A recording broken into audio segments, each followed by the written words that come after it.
children in Border Patrol holding facilities would vomit on their clothing and had no soap to clean up. One child had diarrhea, had dry lips, he had a fever, but border agents declined to seek medical care and closed the cell door. Children were told they could drink water from a sink, but are not given any cups nor soap to wash their hands. Those allegations and many others, from families apprehended by Border Patrol agents, were included in a raft of legal filings in August 2018. 4 months later, 2 Guatemalan children being held by the Border Patrol in New Mexico got sick, began vomiting and soon died. The deaths of Jacqueline Lancal, 7, and Felipe Gomez Alonso, 8, prompted widespread outcry. And this week, Homeland Security Secretary Kirstjen Nielsen announced a series of extraordinary protective measures, adding health screenings and more medical professionals for migrant children. But concerns about migrant children becoming sick and the lack of medical care for them in ill-equipped Border Patrol stations were far from new. They had already been documented in the same court case that establishes standards for how federal officials hold and release immigrant children. Federal officials did not comment on the filings directly, but in an interview with the Arizona Republic, defended their handling of migrants and said border agents were not expected to be medical professionals. The risk of illness for migrant children in custody, though, has been obvious to many who observe the system. As pediatricians, we say these detention centers are bad, said Dr. Colleen Croft, the president of the American Academy of Pediatrics, which is now consulting with Homeland Security on providing better pediatric care. They're cold. The lights are on 24/7, there are open toilets, and as a child, if you're not sick you can get sick. The legal filings of more than 200 documented cases of children in Border Patrol custody earlier this year, 1 of 6 reported children being sick, according to analysis of an Arizona Republic database of the legal filings as part of monitoring of the government's compliance with a legal settlement that safeguards immigrant children in federal custody. Volunteer monitors from the Center for Human Rights and Constitutional Law, who were typically lawyers or law students, interviewed parents and unaccompanied children in June and July.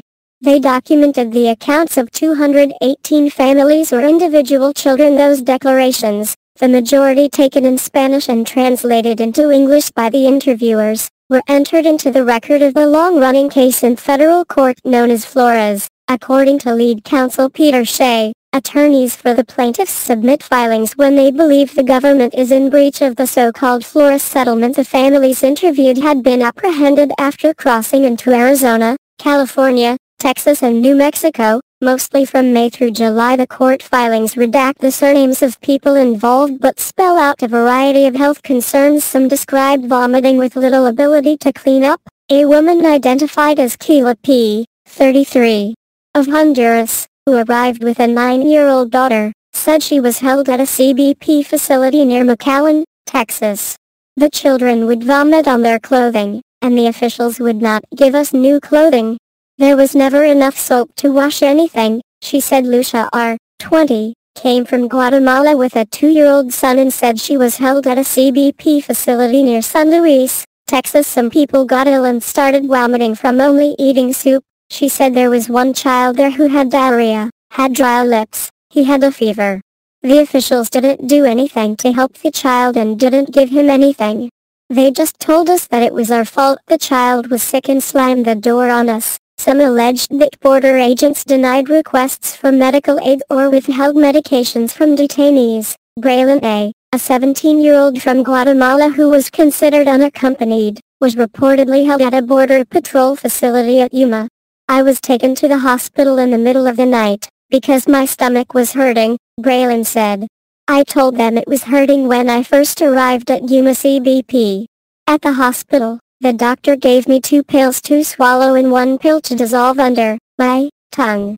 They gave other pills for me to the officer that accompanied me, but those have not been given to me since. Keila, the woman from Honduras, said of the McAllen facility, the children all got sick.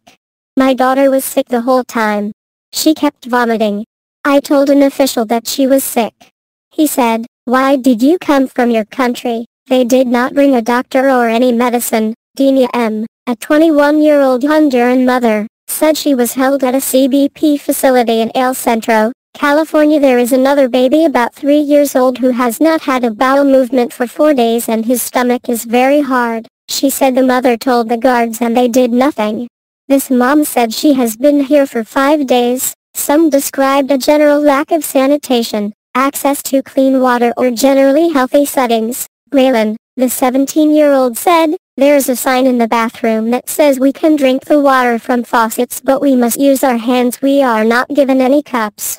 But we cannot wash our hands with soap." Elsa F., a Guatemalan mother of a 2-year-old who was at a Tucson CBP facility, said, "There is water available all day in our room but there is only one paper cup." Karen B., a 20-year-old from El Salvador, said she and her family members were not given dry clothes or towels despite being wet from crossing the Rio Grande. She said she was held in cold temperatures at a CBP facility called Ursula, in South Texas. "I cannot sleep because I am so cold. My children cry from fear and from cold," she said. Haslin D., a Nicaraguan mother who was at the San Isidro CBP facility with her then 8-month-old daughter at the time she was interviewed, said, "I am worried the baby is uncomfortable because the room is very cold and she is getting sick, and I can hear the cold has caused her breathing to change and she is getting congested."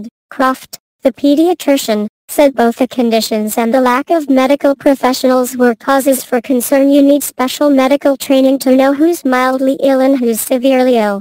And if you don't have special training you can see children and think they're not really ill." Colleen Croft, president of the American Academy of Pediatrics. "If you're sharing utensils and you're sharing cups, you're sharing germs," Croft said, "and agents themselves may not be able to gauge who needs medical attention. You need special medical training to know who's mildly ill and who's severely ill, and if you don't have special training you can see children and think they're not really ill." Dr. Croft said she said that even sick children may still be running around, but trained pediatricians would look for characteristics like increased heart rate, increased respiratory rate, and a decreased rate for capillaries to refill, which are signs that a child may be down a path to being very ill. Read more. The Wall, a Pulitzer-winning examination of border security. DHS responds to claims the 1997 settlement in the Flores case set limits on how long the federal government can detain unaccompanied minors.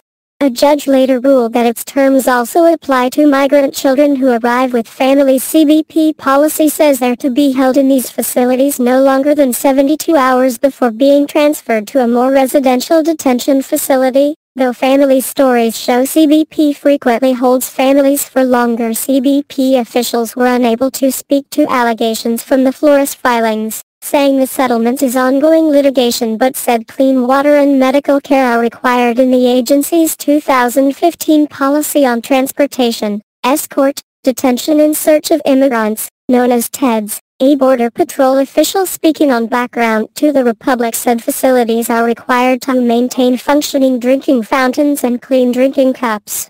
Across different facilities, these may be sinks, fountains, coolers or bottled water, and agents do hourly visual inspections when they would note availability of water and disposable cups. "We do a quick assessment and if it's undetermined, immediately we call 911. We're not medical professionals. We're not trained to go through a series of checks." A Border Patrol official speaking on background. The official said a person who needs medical care first gets assessed by an officer, who then would raise the concern to a medically trained professional such as an EMT, or a supervisor who can call 911. "We do a quick assessment and if it's undetermined, immediately we call 911. We're not medical professionals. We're not trained to go through a series of checks," he said. On December 26, Nielsen announced that she had sought assistance from the Centers for Disease Control, the Coast Guard Medical Corps and the Department of Defense to provide medical expertise.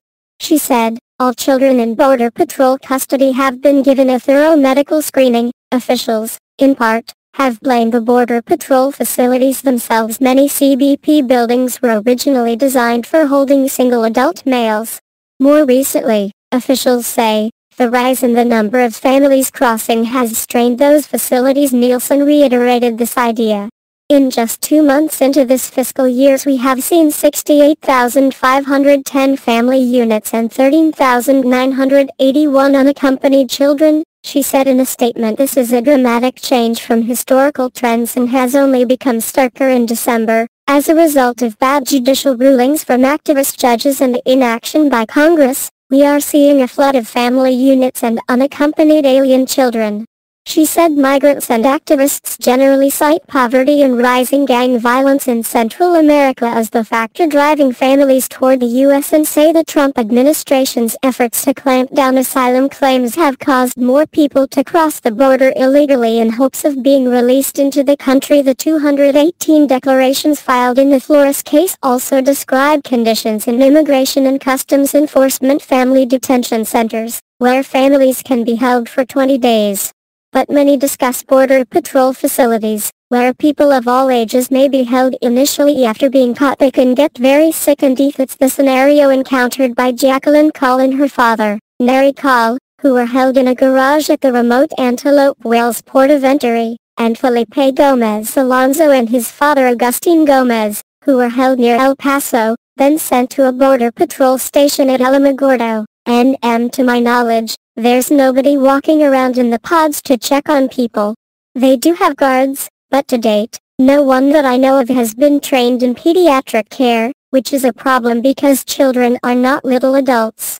They can get very sick and die. Dr. Marcia Griffin, University of Texas Rio Grande Valley professor of pediatrics. Parents and children in such facilities report sleeping on cement floors or cement benches, sometimes with a metallic blanket and occasionally with a thin mat. Dr. Marcia Griffin is a professor of pediatrics with the University of Texas Rio Grande Valley who has been visiting detention facilities for a decade. She has visited the 1,500-person capacity Ursula facility in McAllen but said that she hasn't been granted a visit in the past 10 months. To my knowledge, there's nobody walking around in the pods to check on people, Griffin said about Ursula facility.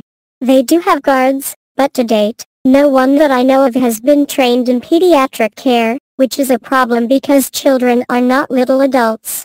They can get very sick and die, though little is known about the two children's deaths. The 8-year-old boy tested positive for influenza B, according to the New Mexico Office of the Medical Investigator. The American Academy of Pediatrics, in addition to a dozen other national medical associations and societies, wrote in a letter to Nielsen and Border Patrol Commissioner Kevin McAleenan that recognizable symptoms of dehydration and shock in a child can be fatal, but also recognizable and treatable by a trained professional. Leah Chavla, a policy advisor with the Women's Refugee Commission, has focused on the treatment of asylum seekers.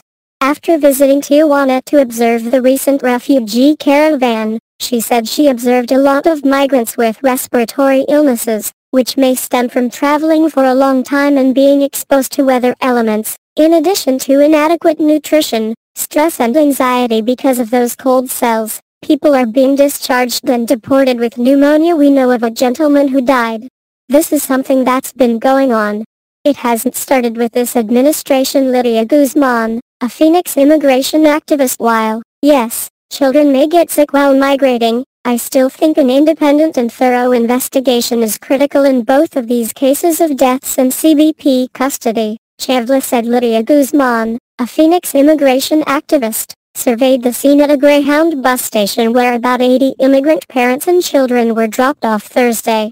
They were just the latest families to be released in a wave of migrants CBP says it can hold. Thousands more have been dropped off at local churches in recent months. Guzman said complaints have been filed for years to DHS's Office of Civil Rights and Civil Liberties about mistreatment and medical denial in CBP facilities. Because of those cold cells, people are being discharged and deported with pneumonia. We know of a gentleman who died, Guzman said.